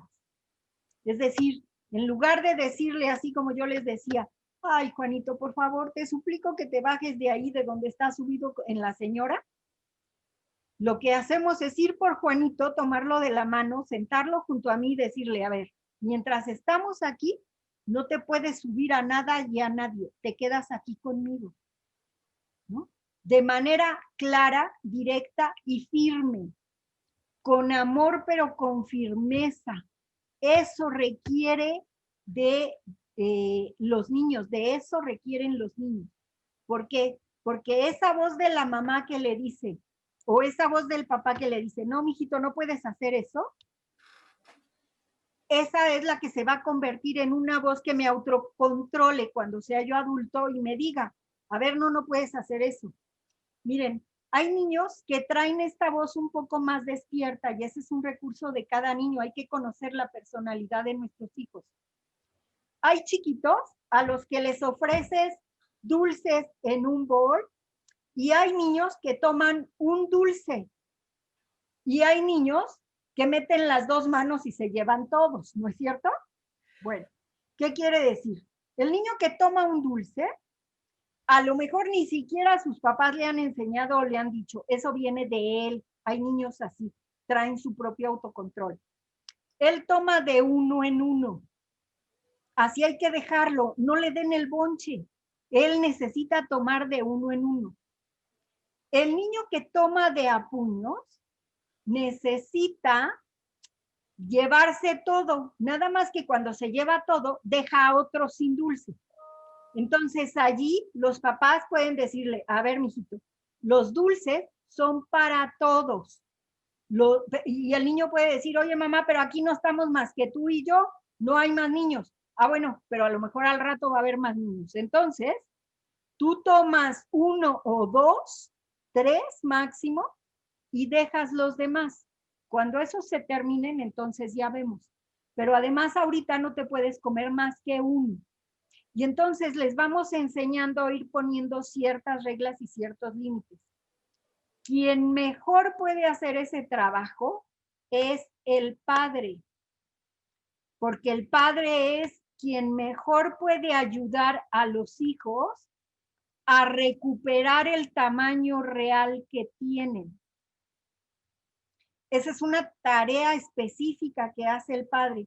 Desgraciadamente vivimos en una sociedad en la que la mayor parte de los padres no tienen idea de que tienen que hacer esta tarea y entonces, ¿cómo la hacen? Pero allí el papá y la mamá necesita apoyarse en el papá y dejar que el papá ponga ciertas reglas y irle ayudando a los niños con esos recursos. Pero no podemos evitar que los niños sean egoístas o sientan envidia o sientan celos. Tienen que conocer esas experiencias para poder conocerse a sí mismos. Yo les dije hace rato, todos sentimos celos y todos sentimos envidia. No podemos evitárselo a nuestros niños, pero sí podemos enseñarles a trabajar y aprender de eso. Los niños pequeñitos tienen mucha facilidad para hacer autorreflexión. Lo que pasa es que en lugar de dejar que el niño reflexione, les echamos un rollo. Mejor dejemos que reflexione y que reconozca que se equivocó, que hizo mal esto. ¿No? Bueno, espero haber contestado a la pregunta. Gracias, maestra. Ana Herrera nos pregunta, ¿cómo se llama el efecto en que la madre cela la relación que tienen sus hijas con el padre y por qué se da esto? Se llama celos y envidia. La madre siente envidia de las hijas. Eso nos cuesta muchísimo trabajo reconocerlo, pero en realidad, pues claro que nos sentimos envidia de la juventud y de la belleza de las que son más jovencitas que nosotros. Eso lo tuvimos. Y entonces eso quiere decir que yo tengo que trabajar conmigo, no con mis hijas, sino conmigo. ¿No? Muchísimas mamás, ya saben, yo, no todas, pero bueno, hay algunas mamás que hasta quieren ponerse la ropa de las hijas. Pues no es nuestra época, nosotros usamos la ropa de nuestra época, ya nos toca otra cosa. No podemos andar vestidas iguales. Eso se llama envidia y está representado en el cuento de Blancanieves. Todos los cuentos describen situaciones, sentimientos y conflictos humanos. Los cuentos en su origen no eran para los niños, eran para los adultos, para que los adultos aprendamos de nuestras circunstancias y nuestros conflictos humanos. Así es de que si de Blancanieves había 847 versiones, pues podemos entender que todas las mujeres sentimos envidia de nuestras hijas, de nuestras hermanas, de nuestras amigas. Y lo mejor es reconocerlo para poder trabajarlo. ¿No? Gracias, maestra. Gandhi Emanuel Galicia pregunta, ¿cómo poder hablar y trabajar con el otro, que es la persona que está celando, para poder tener una relación más sana? O sea, lo que él pregunta es, ¿qué hago yo que estoy siendo, que es a la que celan? Ujú, O sea, el celoso es el otro. ¿Cómo me es correcto. comunico con el celoso? Ok. Bueno, si yo soy capaz de asomarme a la herida del otro y de transmitirle que lo amo con todo y que sea celoso, aunque cuando está celoso me cae mal, pero lo amo y no le pongo condiciones y le brindo trato amoroso y le puedo ayudar a ver su herida, pero primero tengo que asomarme con cautela a su herida, con cuidado para no herirlo más, ¿no? Y puedo trabajar en el sentido de hablarle de las cosas que admiro de él. Eso fortalece su identidad masculina. Si yo le demuestro admiración a esas partes masculinas que a lo mejor él no reconoce o no ve de sí mismo, esa es una manera de ir apoyando su seguridad y su identidad masculina. Pero eso se hace con gotitas de amor todos los días. Gotitas de amor en la herida todos los días. Hagan de cuenta, estas heridas es como lo que tienen que hacer las personas que tratan enfermos de lepra. En la lepra, la carne se descompone y entonces lo primero que hay que hacer es limpiar la herida, lo que significa ir quitando gusano por gusano de la herida hasta que quede sin un solo gusano la herida.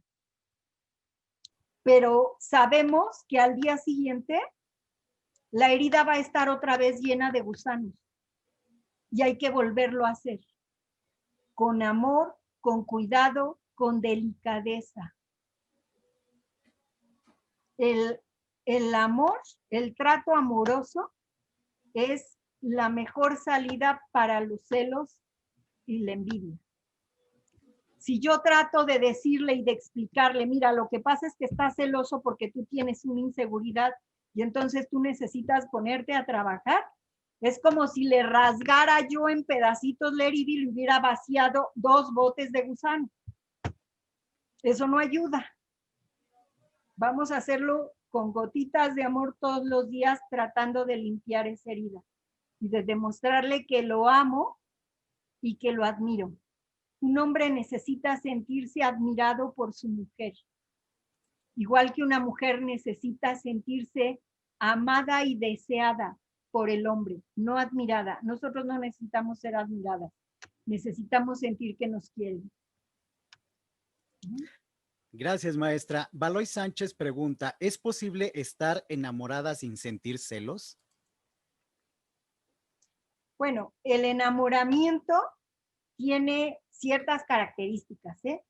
El enamoramiento es un estado alterado de conciencia y dura poco, ya está hasta comprobado científicamente porque genera ciertas descargas de ciertas sustancias en el cerebro.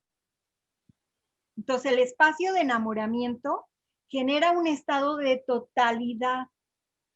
En el enamoramiento, yo dudo que alguien sienta celos.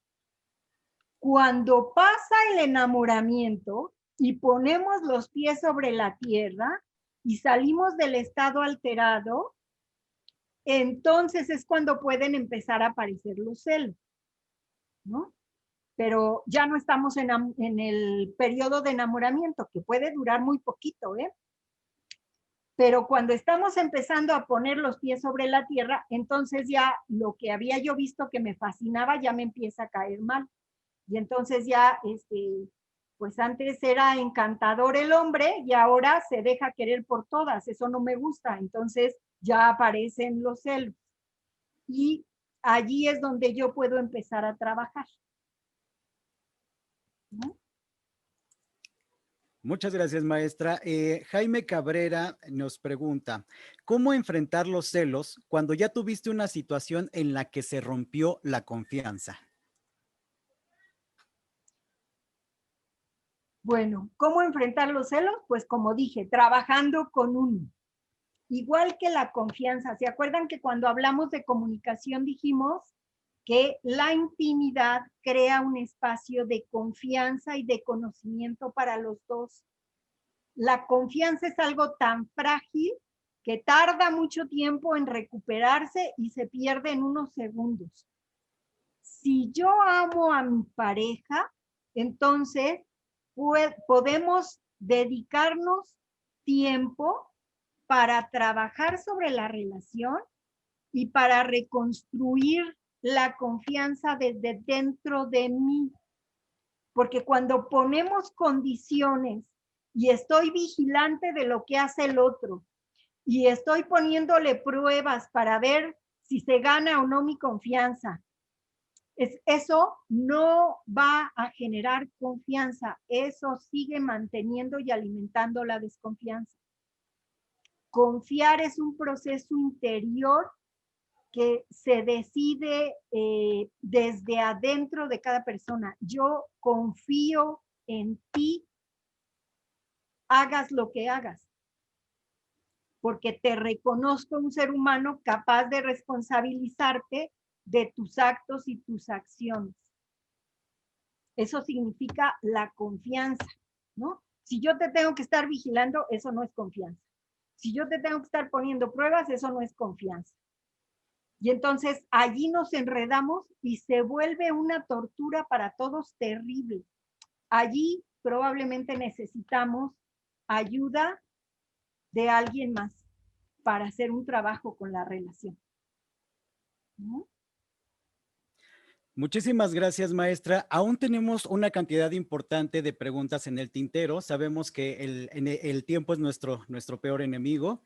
En algunas ocasiones quisiéramos darle respuesta a todas sus dudas e inquietudes, pero bueno, no nos es posible porque estamos a punto de concluir con esta videoconferencia.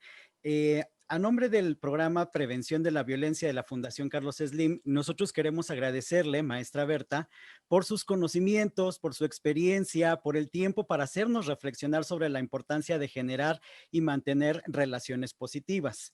Creo que el día de hoy nos llevamos muchos aprendizajes, pero los más importantes que considero desde mi punto de vista es que debemos manejar adecuadamente los celos y la envidia para que no perdamos la noción y la perspectiva de los momentos reales y los momentos imaginarios, que no convirtamos cualquier situación en una sospecha de la falta de los otros y que es imperante que cada uno de nosotros trabaje con nuestras heridas y vayamos reconociendo cuáles son las herramientas que más nos ayudan para poder irlas sanando. Reconocer nuestras virtudes y nuestros defectos nos va a ayudar a salir de las sensaciones de autodevaluación que generan estos sentimientos.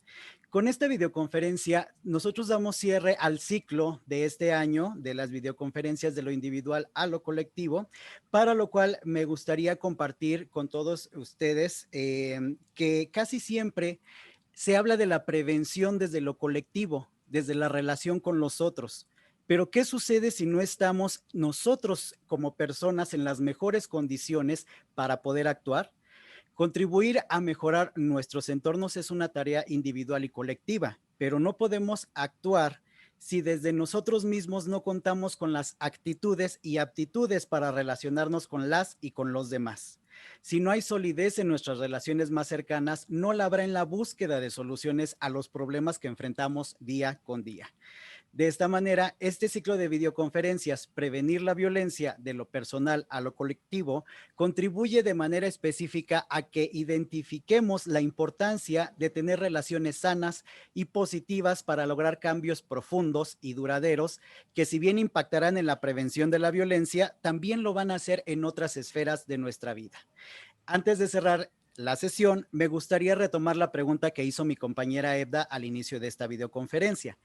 ¿Desde dónde y hasta dónde cree cada uno de nosotros que podemos mejorar a nuestra persona, nuestras relaciones y con ello a nuestro entorno?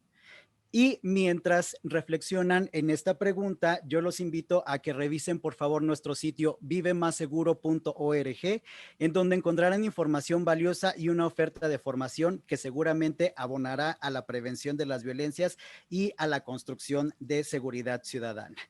Nuestra coordinadora Guillermina Guevara nos va a ofrecer unas palabras a continuación. Adelante, Guillermina. Hola, muchísimas gracias, maestra Berta. Un gusto siempre escucharte. Gracias a todos los que nos acompañaron. Espero que lo hayan disfrutado y también que este mensaje nos lleve a reflexionar que no estamos indefensos. Siempre podemos hacer algo. Un abrazo grande, Alex. Gracias por todo el trabajo en este ciclo, Edda, y a todo el equipo que ha estado atrás. Otra vez, gracias también al Instituto Jungiano de la Pareja. Nuevamente, gracias, Berta. Gracias a todos y que tengan una muy buena tarde. Un abrazo. Gracias. Muchas gracias. Muchísimas gracias, Guillermina. Y agradecemos también el tiempo, el apoyo y la disposición de todas las personas que nos apoyaron en la planeación, el desarrollo y la publicación de estas videoconferencias, así como la asistencia de todas y todos nuestros participantes alrededor de los 32 estados del país. Su participación y su interés por estos temas nos va a ayudar a dar el primer paso, pero no nos quedemos ahí. Sigamos buscando las mejores prácticas para vivir más seguras y seguros entre todos. Muchísimas gracias por su atención. Les deseamos una buena tarde y nos vemos en nuestro próximo ciclo de conferencia.